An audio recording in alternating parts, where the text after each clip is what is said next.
KAIJU and Nilius have broken into the Misfits mod. Oh, this is really bad news for them. I am Haru Ren. Welcome to my review of episode 5 of Bakugan Gen 3. So, spoiler warning, if you haven't seen this episode yet, go back and watch it now. But if you have, sit back, relax, and enjoy my review of episode 5 of Gen 3.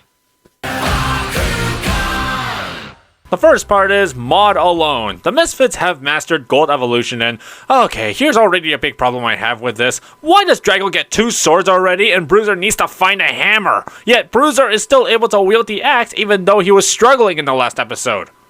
So, the Misfits leave for the night, with Jasper and Murph being left alone at the mod, but KAIJU and Nilius want to find out about the Gold Evolution, so they break into the Misfits mod. And yes, this is a Jasper and Murph story. If the title does not give it away, this is actually a reference to the movie Home Alone. Nilius and KAIJU are the wet bandits, and Murph and Jasper are Macaulay Culkin's character Kevin. This episode references that movie down to the ruined dinner and the burglar trying to get revenge. Only this time the burglars actually succeed in robbing them. I never would have thought this could actually work, but somehow miraculously they pulled it off, and it's genuinely funny. To be honest, I like when they actually let loose and be silly like this once in a while, especially since this actually serves as essential to the plot. They also build on not only Nilius' character as being an egotistical narcissist, but also the relationship between Murph and Jasper. At the start, Murph and Jasper don't even like each other because, they're cat and dogs, obviously. But they work together to try and stop Nilius and KAIJU from breaking into the mod.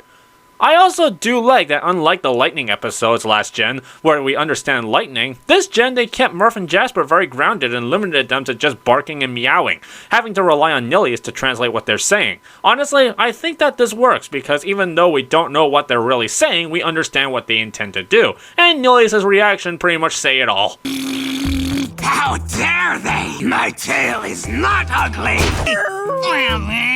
What? Huh? You dare say that to me? 2 heads do not mean I'm twice as stupid! Christ, that's hilarious! One thing though that's been kind of bugging me is why didn't they just teleport into the Misfits mod to begin with? It's not like they need to set up waypoints or anything to open a portal. Why did they have to break in the first place when they could have just teleported inside? Kind of a small plot hole, but then again we wouldn't get this hilarity.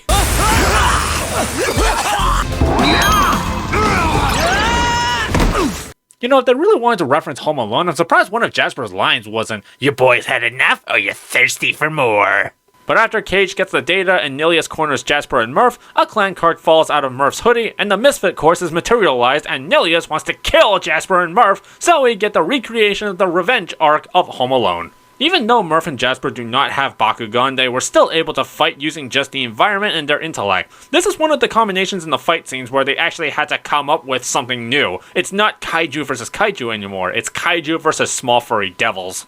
And the best part about it is they actually won, insulting Nilius so much and hurting his self-absorbed pride that he ends up tangling his necks and strangling himself into defeat. That looks a lot darker than what they make it out to be.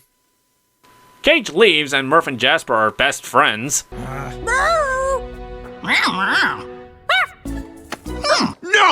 No, I reject the premise of this! But in the end, KAIJU and Nilius are still victorious as they have learned Gold Evolution. The next part is Throw Some Shade. Griffin is watching an episode of Captain Shadow, who I guess is supposed to be a parody of Ultraman or something, and the Misfits get a request from the Dino Clan asking to brawl with Griffin and Trox. You can count on me! But why?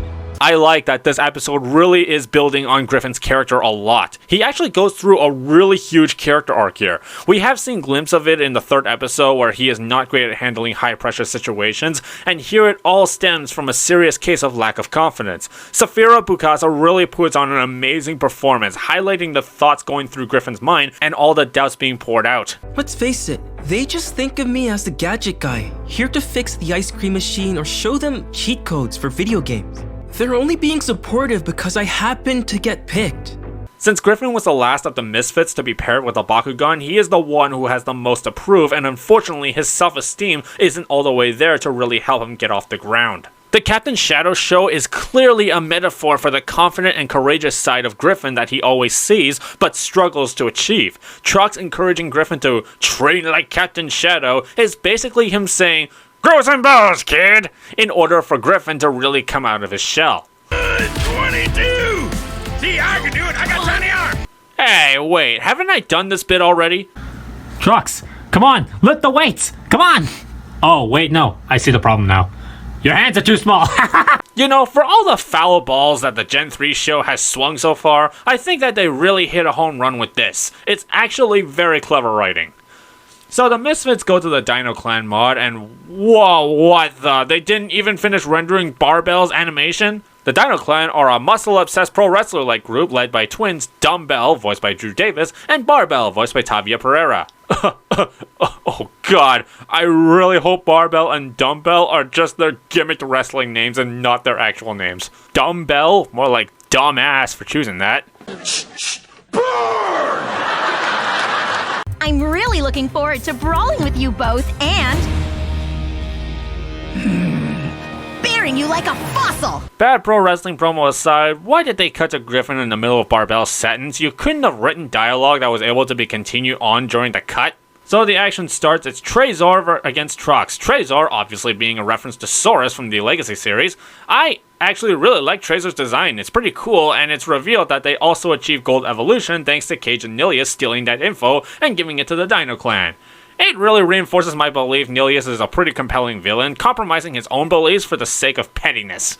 The action here is actually really good. Perfect balance between humans and the Bakugan with some really cool animation, and it's very engaging. Not to mention continuing to tell the story of Griffin's inner struggle, where he fears failure and doubts his own abilities, but the training culminates in Griffin being brave like Captain Shadow, almost like he has really become what he actually sees. Tavia Pereira's performance as Barbell during this fight is very impassionate and intense, like she's a big deal boss fight. Her voice performance really lights up the scene opposite to Saphira.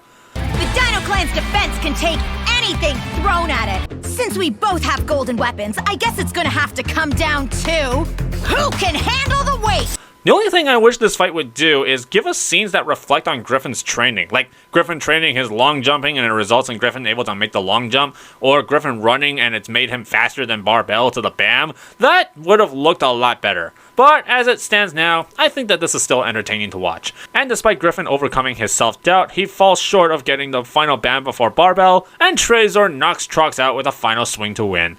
And we actually get a pretty heartwarming scene afterwards. But I wanted to prove that I could do more than just fix ice cream machines. You might have been nervous, but in the face of fear, you refused to give up, and that's why you're our Captain Shadow. Hey. Plus, Yeah, now you see why Captain Shadow is a poetic metaphor? Brilliant! So that was episode 5 of Bakugan Gen 3. Let me know your rating of the show was in the comments down below.